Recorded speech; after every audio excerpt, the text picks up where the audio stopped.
the other day, the entire NDP parliamentary caucus sent a letter to Prime Minister Trudeau calling for a ceasefire in Gaza, which, so far the Liberals have been very adamant about opposing.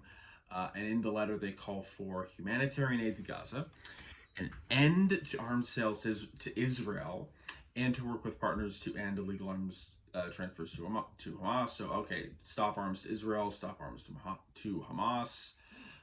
They call for an ICC, or International Criminal Court, investigation into both Israel and Hamas's war crimes.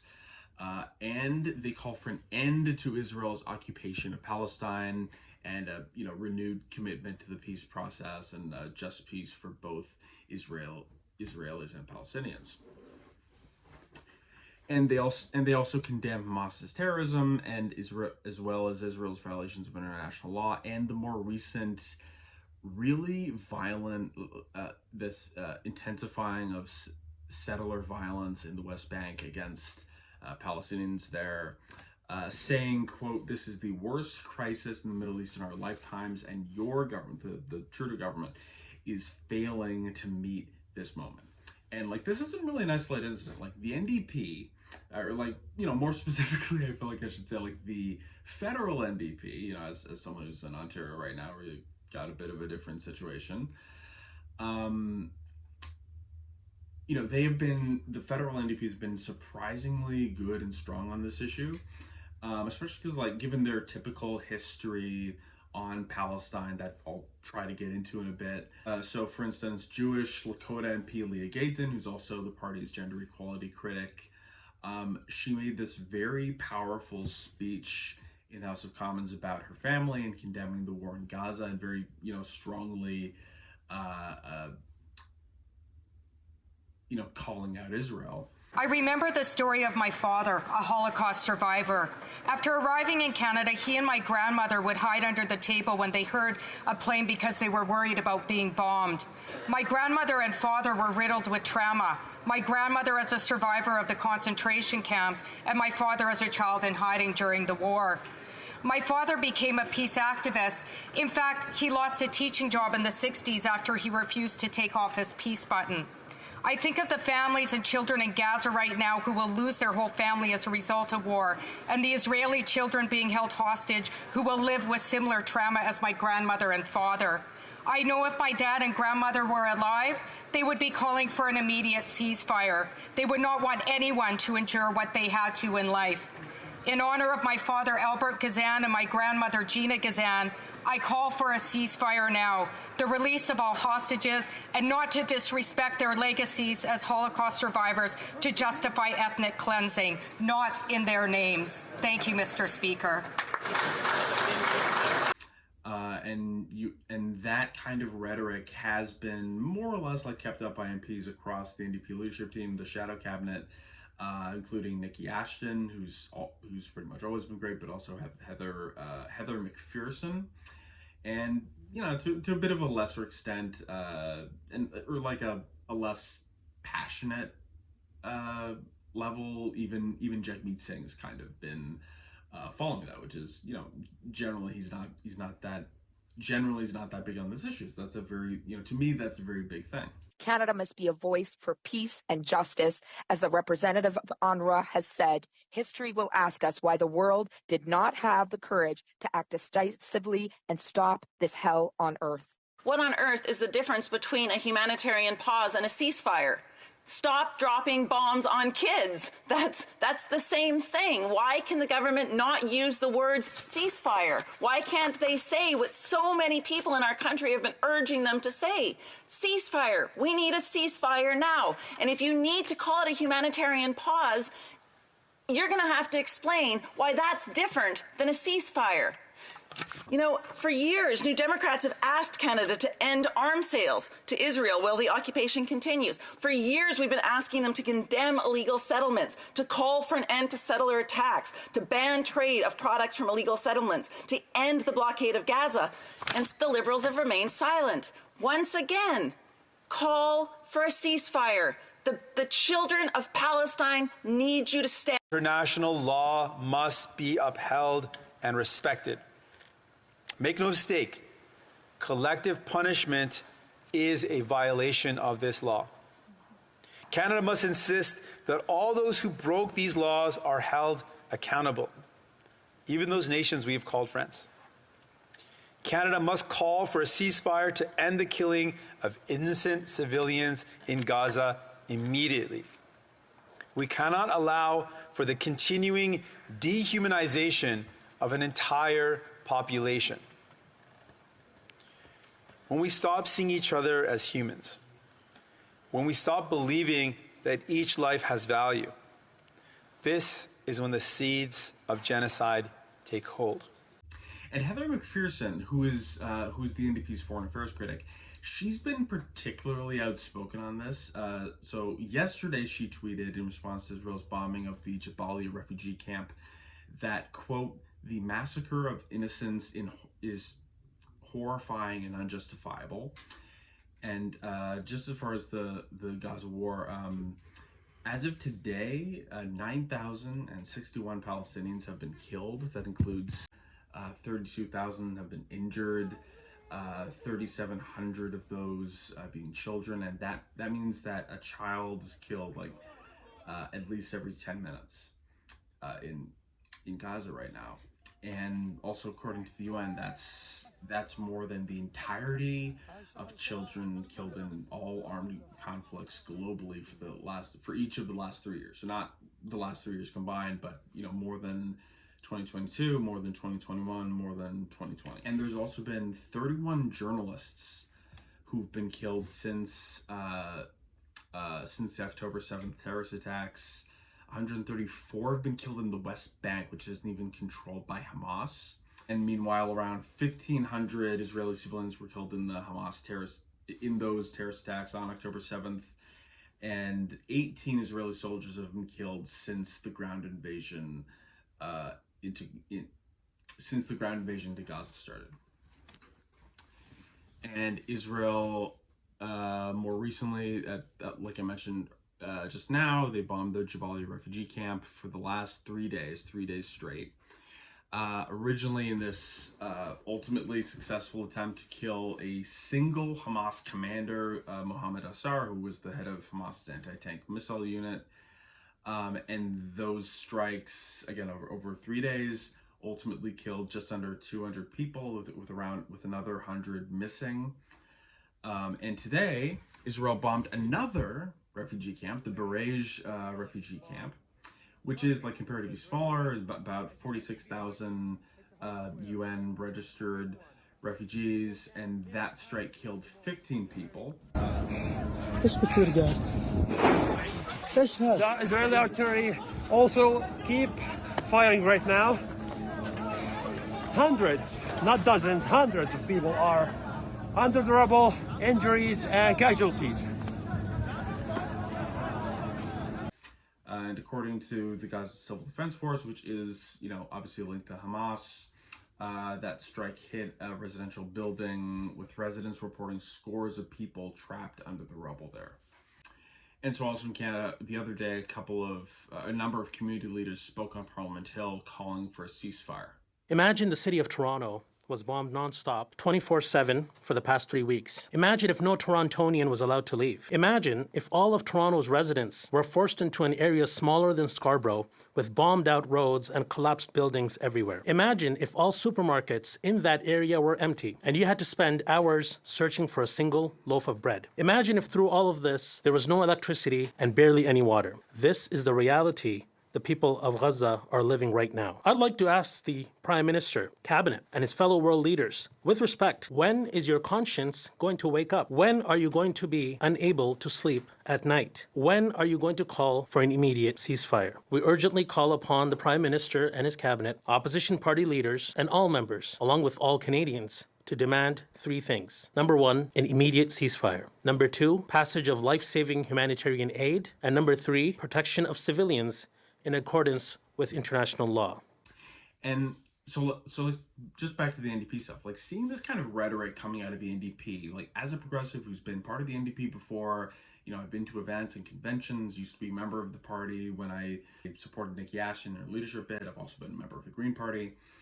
Though I'm currently an independent, they've both kind of Um, I've kind of been scorned by both of them. But like seeing this kind of action rhetoric on Palestine is kind of is a little insane to me, right? Or just very surprising. Because like to me, the NDP's always been particular somewhat antagonistic towards pro-Palestinian voices and activists. Like and very weak on the issue of Israel Palestine in general. It's the party that would routinely just replace candidates, democratically elected candidates, but who express support for Palestine, or just said something generally positive about Palestine or negative about the Israeli government. I remember Paul Manley, who was originally running for the NDP and in BC, and I think he was from this like big NDP family. Like I think his dad was like an MLA or something, right? Had some, there was some longer link there. And he got kicked out because he had a pro-Palestine position, and he ended up becoming Green MP and then part of the shadow cabinet there. And I remember, like when I was attending the 2018 NDP leadership convention where, Jagmeet Singh eventually got elected. And I was like 18, 19 years old, and I was very passionate about the Palestinian issue right at that point, just as I am right now. And I ended up participating in both policy debates, which were, incredibly contentious and really slow and kind of damage your impression of how democracy could actually work or any progress could actually be made. Where it's just so glacially slow, and like even what you'd think of as like the simplest no-brainer thing for a progressive party to support. But so I was involved in those, and I also ended up participating in this kind of like big sit-in protest, or it became a sit-in protest, where you were trying to get a resolution that would call for boycott in Israel because the occupation and apartheid in the occupied Palestinian territories.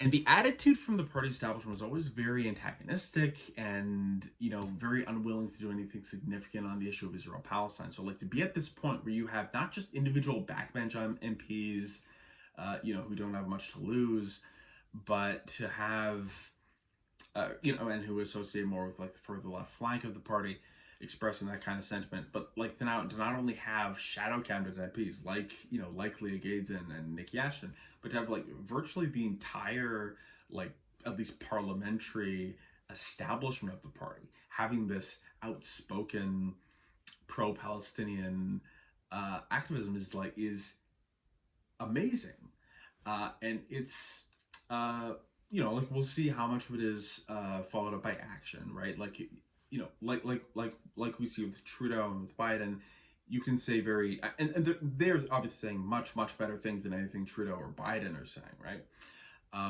But at a certain point, hey, you have to back up words with action, right? The NDP is not really like a powerless party, right? They don't have that much power, like you don't really want to overstate it, but they are part of the informal coalition with the Liberals, right? They have this influence. They can say, hey, we're not going to help you pass this thing if you don't make a substantive change on this policy, right? So does this letter indicate some actual action? That's kind of what we've yet to see here.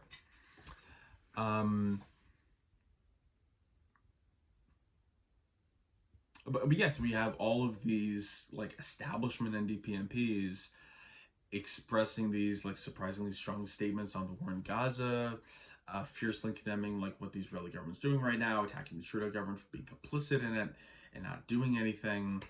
Like that is right now for the federal parliamentary party, that is the mainstream position of the NDP, and that's never really been the case before, right?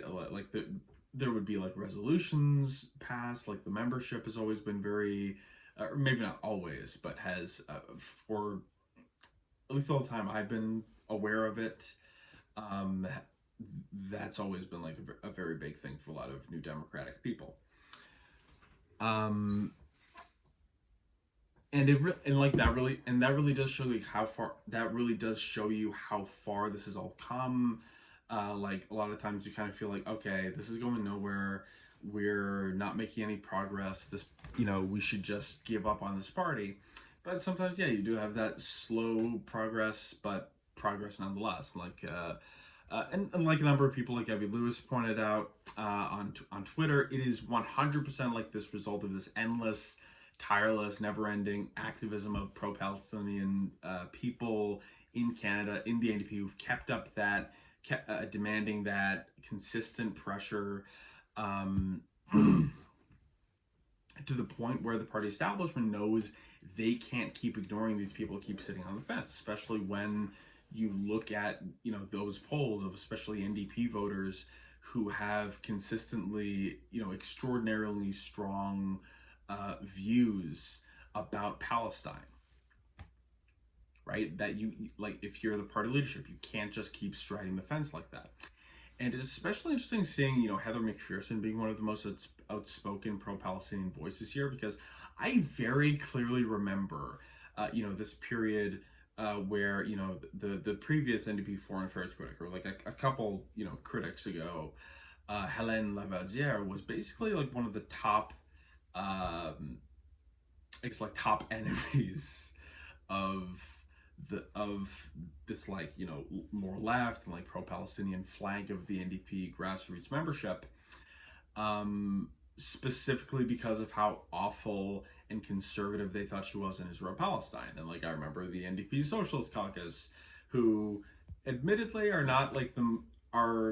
like a bit brash, not exactly the most reasonable and compromising people. I feel like even people who like are also socialists and agree with them on 99% of everything, I feel like in my experience, like most people in the NDP, even the left ones, just find them so freaking annoying. And like I was with them for a bit. I went to a bunch of events with them, but at some point it's like come on, like we gotta, at a certain point you gotta, like, you gotta get up and go. And just a lot of people with it are just kind of annoying. But so like they even called for resignation as critic over that issue. And I feel like this new, like, more balanced or more Palestine sympathetic position also makes a lot of sense, as I kind of alluded to a second ago, like even just as a political move beyond the moral one, because like for a long time there's been this big empty space in Canadian politics for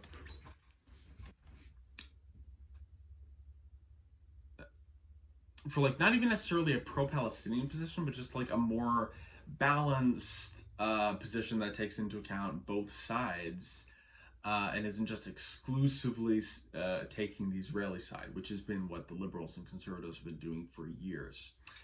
They've all been pretty much in lockstep with their unconditional support for Israel, no matter what it does, and their anti-Palestinian rhetoric, refusing to substantively criticize or do anything about the Israeli occupation of apartheid in the Palestinian territories, and framing almost all criticisms of Israel's far-right government as anti-Semitic.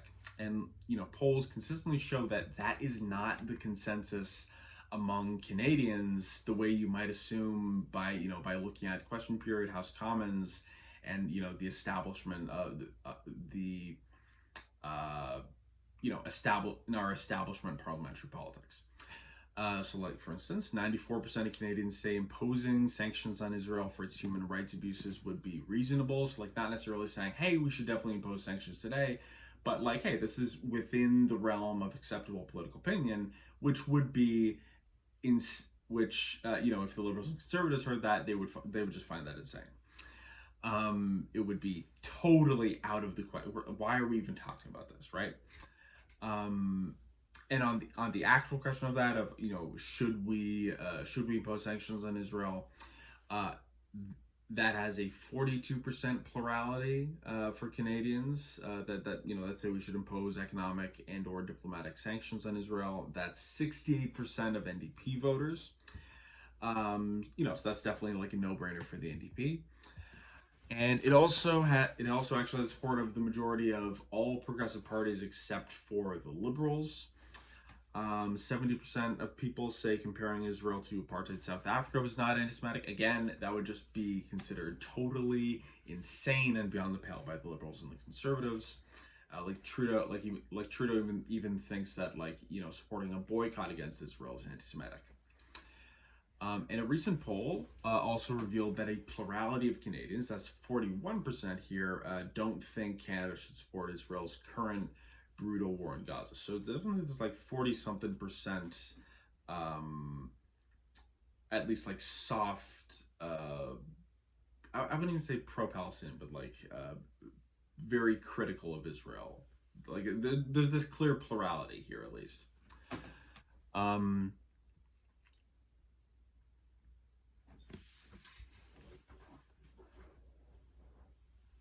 Yeah, and as far as Canada's sympathies on it, it's pretty divided. It's like 26% side with Israel, 17% think Canada should support Palestine.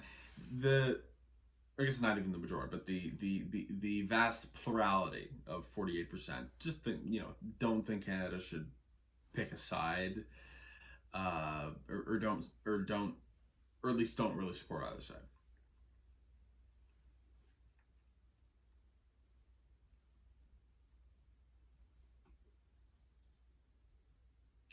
And even Trudeau recently has started to soften on his language a bit. Of course, continue to unequivocally condemn Hamas's abhorrent terrorism, and Israel has the right to defend itself. But the price of justice cannot be the continued suffering of all Palestinian civilians.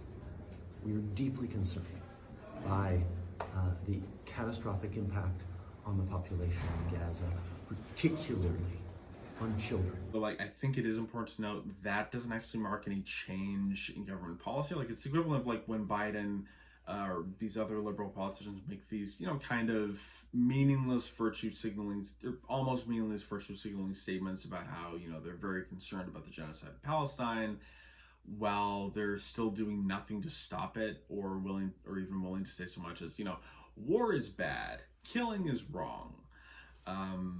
While they continue giving Israel just these untold billions in weapons to bomb hundreds more.